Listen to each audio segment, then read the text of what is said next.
Bu robot sizlarni boy qilishi mumkin desam ishonasizlarmi? Bu robotni riskni oshirdim. Oldin 1%, 2% risk qiladigan bo'lsa, hozir har bitta order uchun 1% dan risk qilmaydi, 10% dan risk qiladi. Qaranglar, 2020-yildan sizlarga kunlik time frame'da qo'yaman. Kunlik time frame'da depozit $500 6 yil test qilib ko'rsataman sizlarga. 2019-yilda oxiridan boshlab ketdi, sababi yangi yil atrofi bozor yopiq bo'lgani uchun $500 dan 6 yillik test qilib ko'rsataman sizlarga. Kunlik time frame'da. Ya'ni robot har bir ochgan order uchun 10% risk qiladi depozitdan. O'shaning uchun risk katta, juda katta risk, lekin o'xshab ketsa depozitlaringizni balansni shunaqangi tepaga raketa qiladi, o'xshab ketsa. Lekin katta ehtimol o'xshaydi. Lekin har bitta order uchun 10% degani bu katta risk degani bu. O'shani ham unutmanglar. Hozir tezlashtiramiz, ozgina tezlashtirdim. 2026-yil shu kungacha sizlarga test ko'rsataman. Keyin natijasini ko'rib o'zingizlar baho berasizlar. Bu nimaga o'xshaydi? Ozgina nimaga o'xshab ketadi? Mayli, uni aytmay, bu trading boshqa narsalar bilan solishtirmaymiz. Просто risk sal kattaroq bo'ladi bunda, lekin foyda ham o'shanga yarasha katta bo'ladi. Depozitingiz o'sishi juda tez bo'ladi. Juda tez depozitingiz o'sishi, lekin depozit silik bo'lish ehtimoli ham bor, yo'q emas. Sababi men riskni oshirdim, robot normalniy zo'r ishlayapti.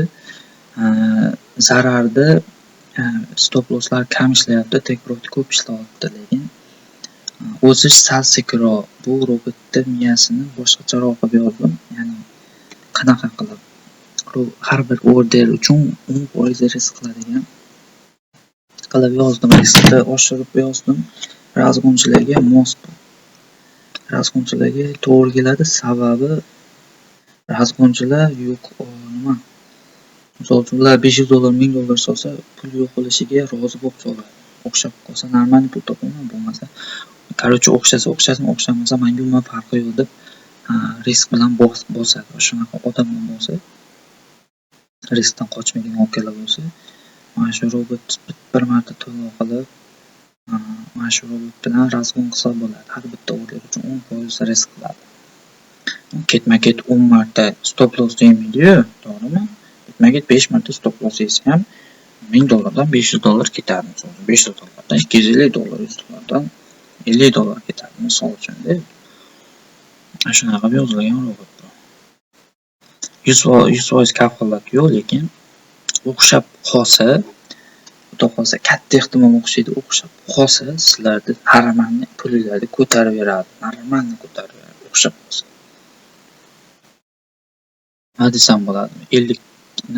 70 ga 30 desa bo'ladi. 70% o'xshashi mumkin, 30% o'xshamasligi mumkin. 70 ga 30 desanglar bo'ladi. Lekin o'xshab qolsa sizlarga ideal normalniy blok keladigan robot mana bo'ladi. To'g'risini aytsam, do'stlar, robot yozish oson narsa emas. Endi robot yozishni o'rgandim. Endi robot yasashni o'rgandim. Robot ishlatishni o'rgandim degan paytlaringiz logika yozish qiyinligini bilasizlar. Men endi 5-6 yillik tajribam bo'lgani uchun tradingda o'shaning uchun men logikani yaxshi yozaman. Ya'ni robot yozishni o'rganish uchun 6 oy yoki 1 yil yetishi mumkin sizlarga. Men 1 yil bo'ldi robot yozishni boshlaganiga 1 yil bo'ldi. Lekin men bu sohada tajribamga 5-6 yil bo'lgan. 5-6 yillik tajriba, 1 yillik robot yozish uchun tajriba 1 yil, tradingda 5-6 yil tajribam bo'lgan. O'shaning uchun men logikani yaxshi yozdim. lekin robotni yozishni o'rganaman deb ham 6 oy 1 yillab yurdim men. O'rganolmay. Robot yozish o'ta qiyin narsa. Robot yasash o'ta qiyin. Oson narsa emas. Juda qiyin narsa. Keyin logika yozish undan battar qiyin.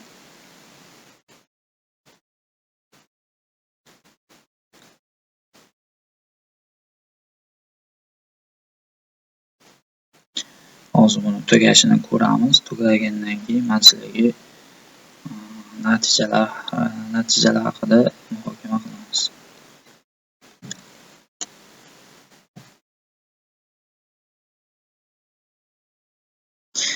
Masalan, tradingda tajribasi yuqori bo'lgan odam robot logikasini yozsa, u ishlaydigan robot bo'lishi mumkin. Agar dasturchilarga menga forex robot yozib ber desangiz, ular indikatorlarga asoslanib robot yozib berishi mumkin. Ular robotni tez yozadi. Ularda tajriba bor dasturchilarda, IT sohasida ishlaydiganlar robotni tez yozishi mumkin. Menga qaraganda ular tez yozishi mumkin. Ular sababi sohasi boshqa. Ular dasturchi. Ular tez yozishi mumkin, lekin logikani ular yozolmaydi. Sababi ular trading bilan shug'ullanmaydi. Ular yo'nalishi boshqa, traderlar yo'nalishi boshqa, lekin yuqori tajribaga ega trader robot yozsa, unda haqiqiy normal ishlaydigan robot bo'la oladi. Tajribali odam robot yozsa.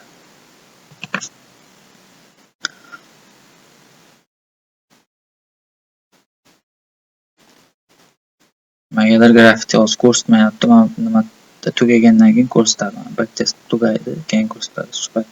Shungacha ko'rsatmayapti. Menga ma'lum. Backtest tugagandan keyin ko'rsatadi endi.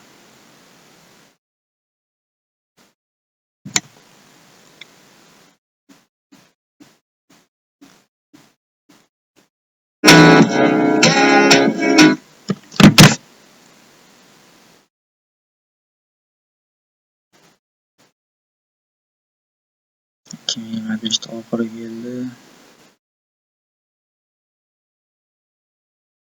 Lekin bitta gap aytaman. Backtestga 100% ishonmanglar.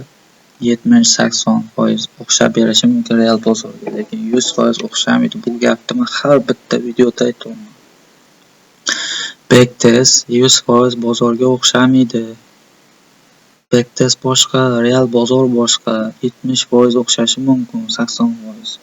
Lekin 100% o'xshamaydi. Sababi real bozorda broker zadeshkasi bor. Broker komissiya oladi, swap oladi har bitta orderlaringiz uchun. Mana grafikni ko'rsanglar bo'ladi. Mana necha dollar depozit edi? $500 depozitdan nechanchi yildan boshlangandi? 2020-yildanmi? 2020-yildan 6,5 yillik testda mana o'sishni ko'rsanglar bo'ladi. Ekranni kattalashtirib, mana $500dan 6,5 yilda 461 million dollar qilgan. $500dan 461 million dollar.